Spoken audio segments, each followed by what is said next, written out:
Good morning students. तो हम ninth class की फर्स्ट बुक को करे थे और लास्ट डे हमने जो फर्स्ट और जो सेकंड लेसन था उसको कंप्लीट कर लिया था।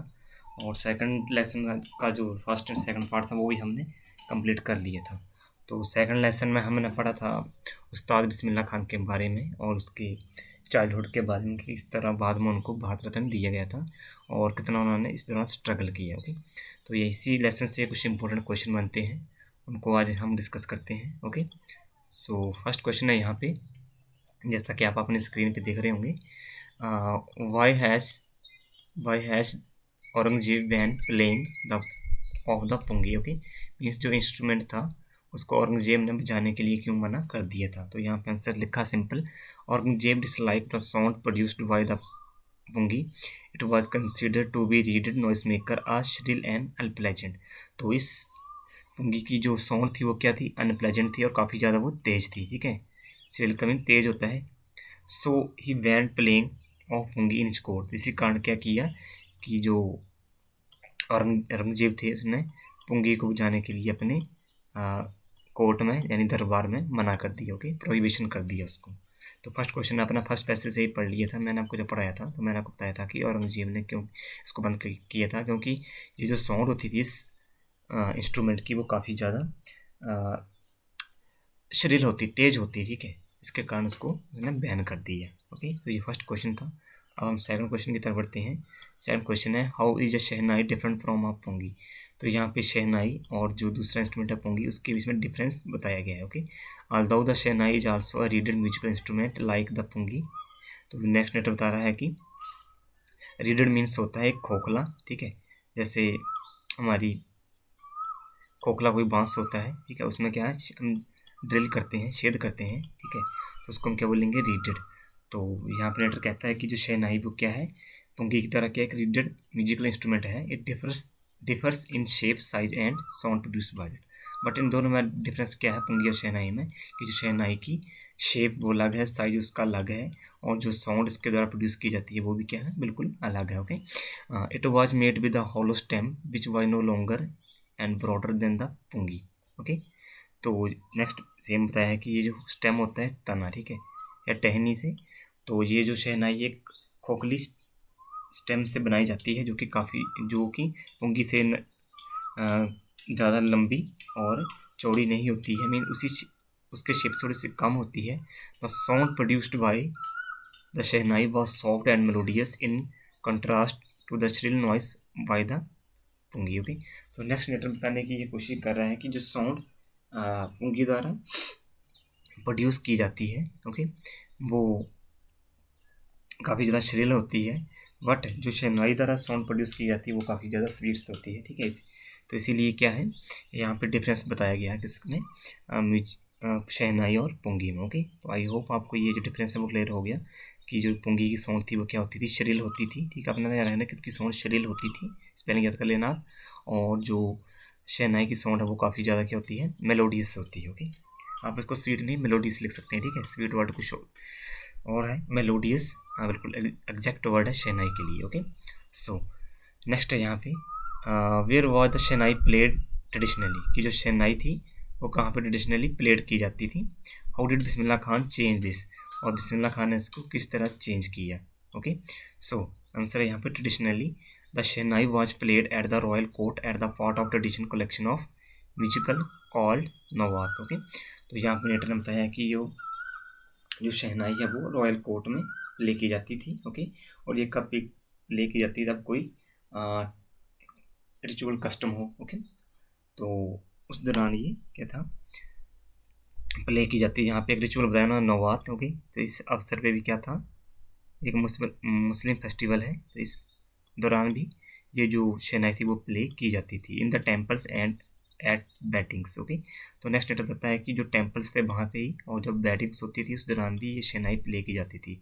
नेक्स्ट था Bismillah Khan invented new ragas with the shehnai. Okay, shehnai and it on the stage among other classical musical instrument. तो बाद में क्या हो, जो बिस्मिल्लाह खान थे इसके बारे में हम लेसन में पढ़ रहे थे, उन्होंने क्या किया, उन्होंने कुछ नए राग जो होते हैं संगीत से रिलेटेड उनको उन्होंने डेवलप किया और बाद में ये जो शहनाई था उसको भी जो other music classical musical instrument थे उनके साथ स्टेज पे परफॉर्म किए जाने लगा। ओके, तो ये क्वेश्चन था यहाँ पे। देन हम नेक्स्ट क्वेश्चन की तरफ देखते हैं। ओके, तो नेक्स्ट क्वेश्चन है यहाँ पे, ये रहा fourth question. Okay,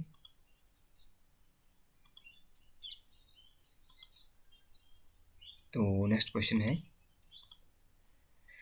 when and how did Bismillah Khan get his big break, कि किस तरह बिस्मिल्लाह खान को एक बड़ी ब्रेक मिली, ठीक है, उसके लाइफ में एक स्टेप मिला आगे बढ़ने के लिए। तो उसका आंसर लिख सकते हैं, Bismillah Khan got his big break when in 1938 the all India radio open its radio station at Lucknow. Okay, spelling आप चेक कर सकते हैं लखनऊ की। ओके, ये रही स्पेलिंग। तो आंसर है यहाँ पे कि बिस्मिल्लाह खान को जो बड़ी ब्रेक मिली थी लाइफ में वो मिली थी 1938 में, जब क्या हुआ, लखनऊ में एक रेडियो स्टेशन खोला। ओके, सो नेक्स्ट है, shehnai from the radio station regularly. Okay, next है यहाँ पे, he played shehnai from the radio station regularly and his music become popular through it. तो क्या हुआ, बाद में ये जो शहनाई थी वो कंटिन्यू इस रेडियो के थ्रू प्ले की जाने लगी और धीरे धीरे यहीं से उसके जो शहनाई काफ़ी ज़्यादा फेमस हो गई। ओके, सो नेक्स्ट है यहाँ पे, नेक्स्ट क्वेश्चन देखते हैं हम, where did Bismillah Khan play the shehnai on 15 August 1947, why was the event historic. Okay, तो why was the event historian. तो नेक्स्ट नेटर क्वेश्चन पुट करता है कि जो बिस्मिल्लाह खान था उन्होंने कहाँ पे 15 अगस्त 1947 में अपनी जो शहनाई वो प्ले की, और उस दिन ये इवेंट हिस्टोरिकल क्यों थी। सो यहाँ पे हम आंसर लिख सकते हैं। तो आंसर होगा हमारा यहाँ पे, on 15 August 1947 as you know Bismillah Khan played the shehnai from the red fort and greeted the entire country was the historic as it was the day when the India gained independence from the British rule। Okay, जैसे कि आपको पता है 15 August 1947 में India को freedom gain हुई थी from the British rule. Okay, तो उस दिन क्या था, जो बिस्मिल्लाह खान था उन्होंने रेड फोर्ट से, ठीक है, लाल किले से क्या किया, जो शहनाई थी वो प्ले की थी। ओके, सो बिस्मिल्लाह, नेक्स्ट यहाँ पे, Bismillah performance was followed by the historical speech "Tirist with Destiny" given by the India's first Prime Minister Pandit Jawaharlal Nehru. Okay, तो बाद में जो बिस्मिल्लाह खान की परफॉर्मेंस के बाद यहाँ पे जो एक हिस्टोरिकल स्पीच दी गई थी, और ये जो स्पीच थी वो थी टायरिस्ट विद डेस्टिनी, और ये स्पीच दी गई थी देश के पहले प्रधानमंत्री पंडित जवाहरलाल नेहरू। ओके, तो ये फिफ्थ क्वेश्चन था जो कि हम डिस्कस किया। आई होप आपको ये भी क्वेश्चन क्लियर हो गया होगा। बिल्कुल बेसिक से क्वेश्चन है जो कि हमने लेसन के दौरान रीड आउट किए थे। ओके, तो नेक्स्ट हम देखते हैं यहाँ पे, why did Bismillah Khan refuse to start a shehnai school in USA।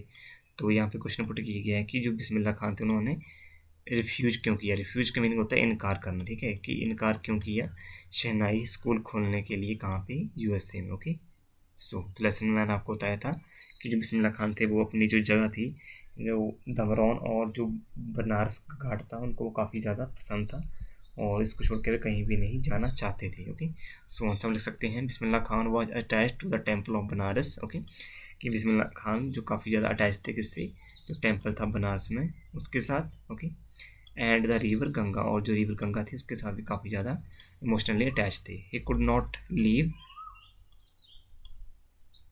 Okay, next है यहाँ, he could not leave them and so refuse to set up a shehnai school in the USA। Okay, तो वो इन प्लेसेस को छोड़कर कहीं नहीं जाना चाहते थे, इसलिए उन्होंने जो एक शहनाई स्कूल था USA में उसको खोलने के लिए इनकार कर दिया या रिफ्यूज कर दिया।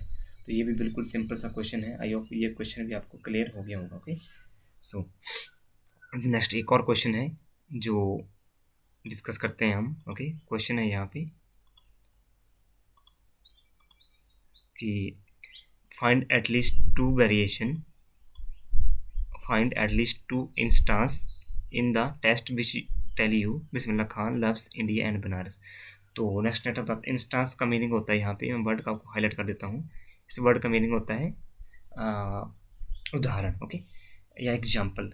तो नेटर यहाँ पे क्वेश्चन पुट कर रहा है कि ऐसे कोई दो एग्जाम्पल दो जिससे कि ये पता चले कि जो बिस्मिल्लाह खान हैं वो भारत और जो बनारस है उससे काफ़ी ज़्यादा प्रेम करते हैं, ओके, या लव करते हैं। तो जैसा कि मैंने आपको पहले बता दिया था कि जब उनको बिस्मिल्लाह खान को ऑफर मिला था यूएसए में स्कूल ओपन करने के लिए, तो उन्होंने वहाँ पे रिफ्यूज कर दिया था due to his love towards the his nation और बनारस और Ganga river, okay.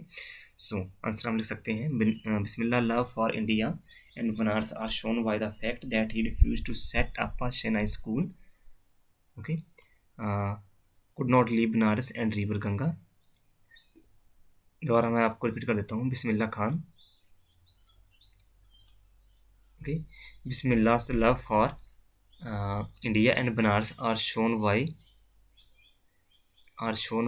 the fact that he refused to set up a Chennai school in the USA as he could not leave Banaras and river Ganga. Secondly, when he was honored with the Bharat Ratna, he declared that Indian classical music was India's richest heritage, okay। तो यहाँ पे answer में दो example बता दिए गए हैं जो कि हमें ये डिनोट कर रहे हैं कि बिस्मिल्लाह खान किस तरह अपनी कंट्री से और जो बनारस थे उससे प्रेम करते थे, ओके। तो इस तरह आपका जो सेकंड क्वेश्चन चैप्टर है और उसका जो सेकंड पार्ट है वो क्लियर हो जाता है। और ये जो क्वेश्चन आपको एज होमवर्क दिए जाते हैं, तो इसके बाद हम नेक्स्ट जो हमारी सेकंड बुक है उसके हम फर्स्ट और सेकंड चैप्टर को रीड करेंगे और बाद में हम ग्रामर स्टार्ट करेंगे ताकि हमारा जो सिलेबस है वो स्मूथली आगे बढ़े, ओके। सो तब तक के लिए थैंक यू। आई होप आपको ये क्वेश्चन क्लियर हो गई होंगी और इन क्वेश्चन से रिलेटेड कोई भी आपको प्रॉब्लम है तो आप डिस्कस कर सकते हैं, ओके। Thank you.